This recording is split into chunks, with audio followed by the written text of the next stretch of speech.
Sud Radio, l'invité politique, Benjamin Glaise. Et mon invité politique à 8h30 sur Sud Radio, parlons vrai avec Aurélien Taché, député LFI du Val d'Oise. Bonjour Aurélien Taché. Bonjour. Un grand merci d'être avec nous ce matin sur Sud Radio. Revenons d'abord sur ces annonces de François Bayrou.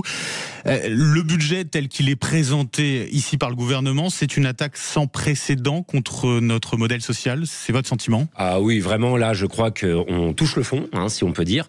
On a vraiment un musée des horreurs avec ce budget, que ce soit sur les baisses pour les services publics. C'est certains ministères, c'est 20 ou 30% de crédit en moins. Donc c'est autant... Ce sera une baisse sur l'augmentation. On a quand même une augmentation de 30 milliards sur ces dépenses publiques. Vous savez que l'inflation va être gelée aussi pour les budgets d'État. Si on prend par exemple l'enseignement, c'est 10 000 postes de profs qui auraient dû être créés, qui ne le seront pas cette année. On peut dire la même chose pour la plupart des services publics. Et bien sûr, c'est un carnage sur le plan social.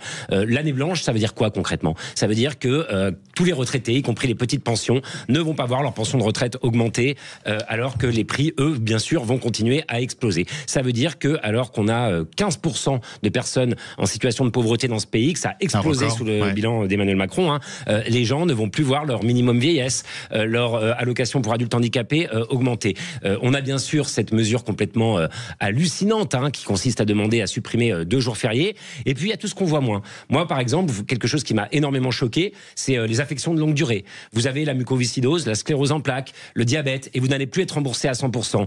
Vous avez dans les dépenses de santé, sur la franchise médicaments, sur tout un tas de sujets comme ça, des économies qui vont être faites et qui vont laisser les gens les plus précaires, les gens même qui sont malades, dans une grande difficulté financière. Donc oui, véritablement, ce budget est un carnage social. Il n'y a pas d'autre mot. À l'automne, LFI censurera le gouvernement. Le ministre de l'économie, Éric Lombard, qui appelle les oppositions au dialogue. Sa porte est ouverte, dit-il. Que lui répondez-vous ? Vous n'irez pas à ces négociations, à ces réunions ? Mais il n'y a absolument rien à négocier sur un budget comme celui-ci. Monsieur Lombard connaît nos propositions.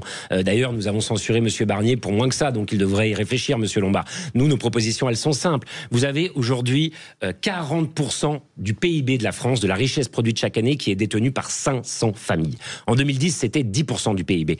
Maintenant, en 2025, 15 ans plus tard, c'est 40% du PIB. Il suffirait de prendre un tout petit peu d'argent, on l'a proposé avec l'impôt plancher minimum sur les grandes fortunes, 2%, pour trouver 20 milliards d'euros. Avec des impôts supplémentaires, on n'a pas assez d'impôts aujourd'hui en France. Mais attendez, on parle de qui ? Moi, c'est de ça il faut parler des choses concrètes. Là, le budget de Monsieur Bayrou, ça va être pour 95% des Français, une augmentation d'impôts déguisés, des remboursements de médicaments en moins, je l'ai dit, des pensions de retraite qui n'augmenteront plus. Nous, baisse des aides publiques contre une simplification pour les entreprises. Non, mais d'abord, commençons par les choses qui sont évidentes. Quand on a 500 familles qui détiennent 40% de la richesse, on peut leur prendre 2% de leur patrimoine à ces gens-là. On ne propose pas d'augmenter les impôts pour 95% des Français, on le propose pour 1800 foyers fiscaux et en particulier ces 500 familles. Ça, c'est la première chose. Deuxième chose, effectivement, les aides publiques. On a plus de 200 milliards d'euros d'aides publiques qui sont données aux entreprises chaque année. Une commission au Sénat vient de le démontrer. On ne sait pas à quoi sert cet argent. Quelle que soit la taille de ces entreprises. Le plus souvent, c'est des grandes entreprises, des multinationales, d'ailleurs des entreprises qui font des profits un peu partout et qui ne payent pas l'impôt en France. Et aujourd'hui, on continue de distribuer ces aides à ces grandes entreprises sans aucune contrepartie. Vous voyez bien que de l'argent, il y en a. On n'a pas besoin d'aller massacrer les Français comme on veut le faire. Mais moi, je vais vous dire pourquoi ils ne le feront pas. Parce que Emmanuel Macron avait un plan en 2017. Faire de la France un paradis fiscal pour finalement les milliardaires et les grandes entreprises et un enfer social pour les travailleurs et les retraités. Il a passé 10 années à plomber les recettes de l'État pour ensuite nous expliquer qu'on n'avait pas le choix. On a cette proposition de créer une contribution solidaire pour les hauts revenus. Attendez, contribution solidaire, moi j'ai regardé... C'est un pas de François Bayrou vers vous. Attendez, avec tous les cadeaux fiscaux qu'il y a eu, avec la suppression de l'impôt de solidarité sur la fortune, avec les baisses d'impôts qui représentent pour les plus riches et les grandes multinationales environ 60 milliards d'euros par an.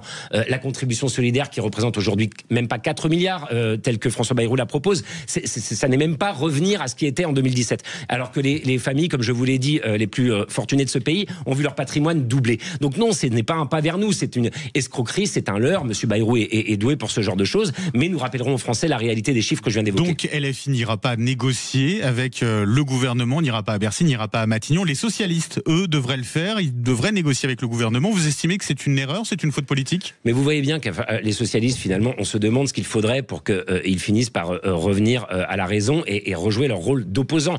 Là, on leur dit qu'effectivement, on va... Ils ne sont pas dans l'opposition l'opposition aujourd'hui, non, le ils sont PS? plus dans l'opposition. Pour moi, le PS aujourd'hui, ils sont dans la cogestion. Alors ils font semblant, ils déposent des motions de censure dont ils savent parfaitement qu'elles ne seront pas votées. François Hollande est le seul qui est honnête d'ailleurs dans ce groupe. Lui dit moi je vais voter cette motion de censure parce que je sais qu'elle ne passera pas et que le Rassemblement national ne la votera François pas. Hollande qui parle ici d'un budget injuste, déséquilibré. Le gouvernement doit réviser profondément ce budget.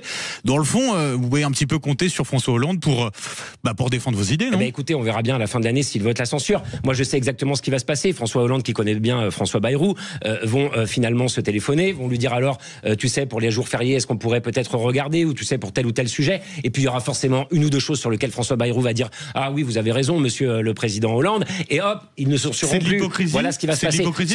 C'est de l'hypocrisie totale. Le Rassemblement national est hypocrite parce qu'il savait parfaitement que s'il fallait renverser le gouvernement, il fallait qu'il vote la motion de censure des socialistes il y a 3 semaines, parce qu'il sait très bien aussi que les socialistes risquent de ne pas la voter en fin d'année. Donc tout ça est de l'hypocrisie. À part la France Insoumise, personne ne s'oppose sincèrement finalement au gouvernement de monsieur Bayrou. Et donc moi je veux le dire aux Français, parce que c'est sur leur pression populaire qu'on doit compter pour faire bouger les socialistes en fin d'année. Pression populaire dans la rue, oui, mobilisation. Bien sûr. Vous avez une date déjà ou pas? Non, mais c'est pas à moi de décider ça, c'est aux organisations syndicales.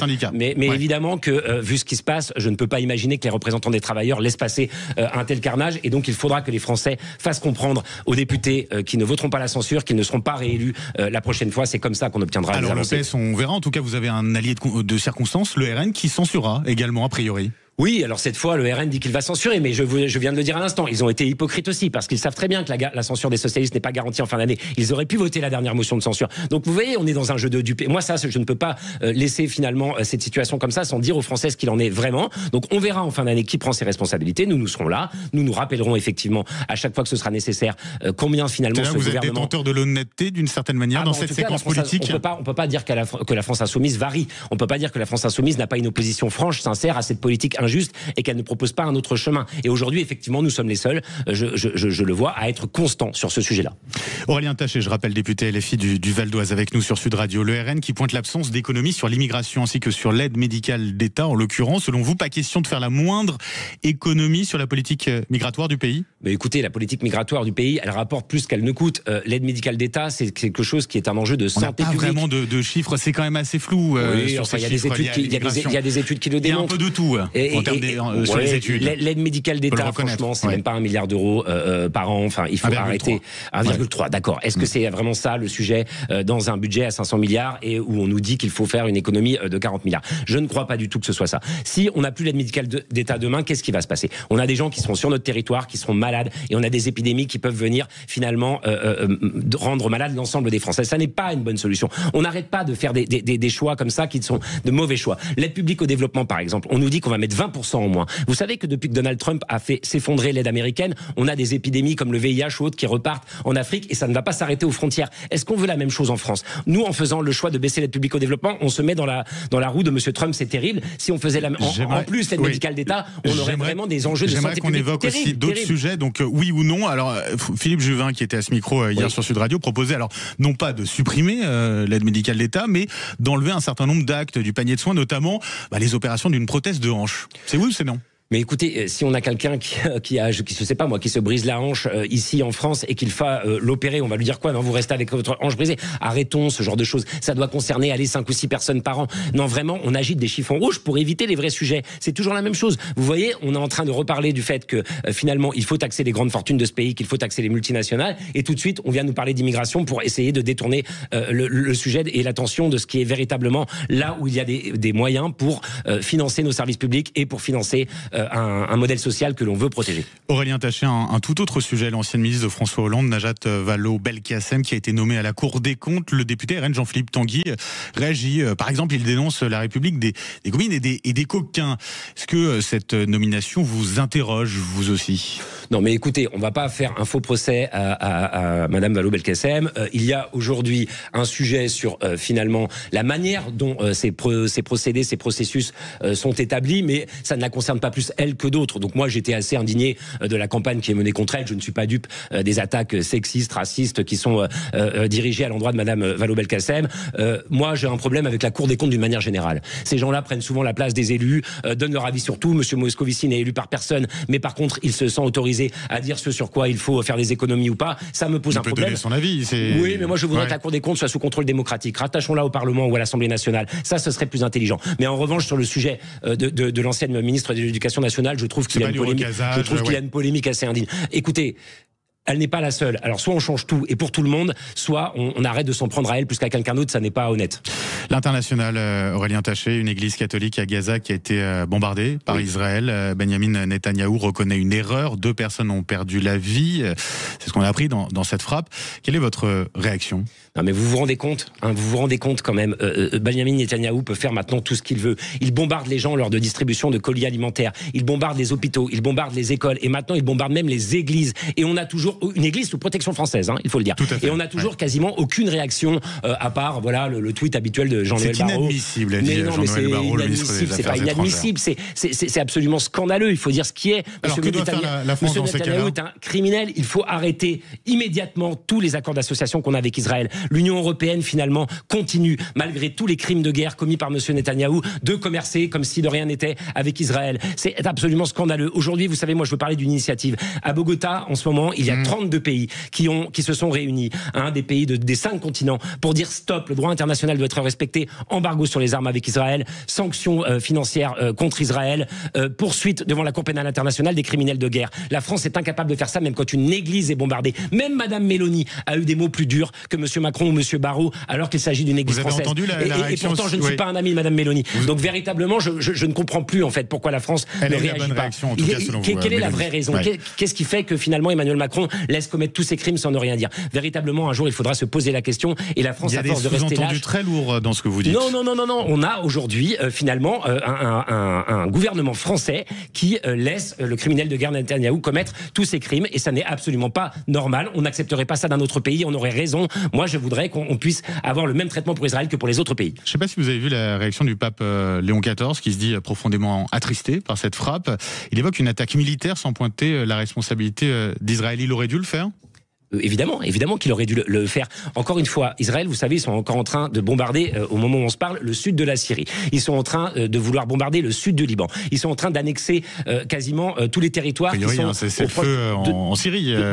Non, avec ce qui se passe là sur la question des Druzes, vous avez bien vu que effectivement, on a des bombardements absolument terribles qui sont menés par Israël. Tout ça dans une impunité totale. On a eu les frappes préventives de M. Trump contre l'Iran qui sont venues accompagner finalement ce qu'avait fait Israël aussi. On ne peut pas avoir un pays qui ne respecte pas le droit international, qui fait exactement ce qu'il veut sans qu'il n'y ait de réaction de la part des grands pays occidentaux. C'est absolument scandaleux. Un mot à propos de la députée européenne LFI Rima Hassan. Elle a appelé sur Twitter à la révolution. Que veut-elle dire par là, Aurélien Taché ? Écoutez, Emmanuel Macron avait écrit un bouquin qui s'appelait Révolution. Faire tomber Emmanuel Macron. Mais elle appelle tout simplement, effectivement, à un changement profond dans ce pays. Quand on vient de discuter pendant tout un moment du budget et quand on voit l'injustice terrible qu'il y a. Un régime, mais non, mais la révolution, ça peut être pris à plein de sens. Vous savez, nous on prône la révolution citoyenne à la France Insoumise, c'est une révolution par les urnes. C'est ambigu. Moi je ne trouve pas ça du tout ambigu. Non, je dis qu'effectivement on doit avoir un programme de rupture, on doit révolutionner ce pays et qu'évidemment on le fera par les urnes. Tout le monde sait très bien que la France Insoumise est un parti qui se présente aux élections.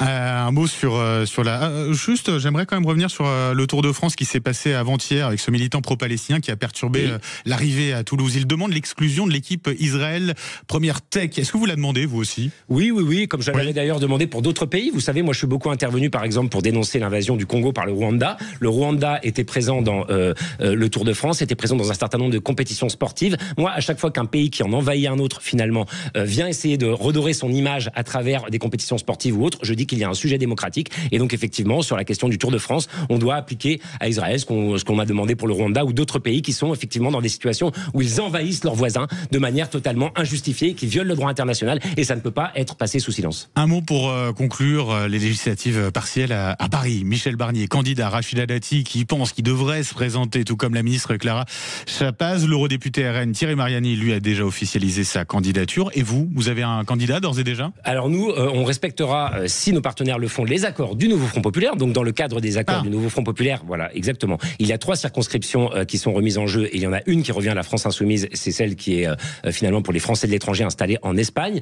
Donc si les socialistes, les écologistes et les communistes respectent les accords, nous n'aurons pas de candidat dans la circonscription de Paris. Si en revanche ils présentent quelqu'un et ne respectent pas les accords, notamment le Parti socialiste, c'est plutôt celui auquel on pense, eh bien nous présenterons aussi quelqu'un. Donc nous allons attendre de voir ce que font les autres. Merci beaucoup Aurélien Taché, député LFI du Val d'Oise. Merci d'avoir été avec nous ce matin sur Sud Radio et très belle journée.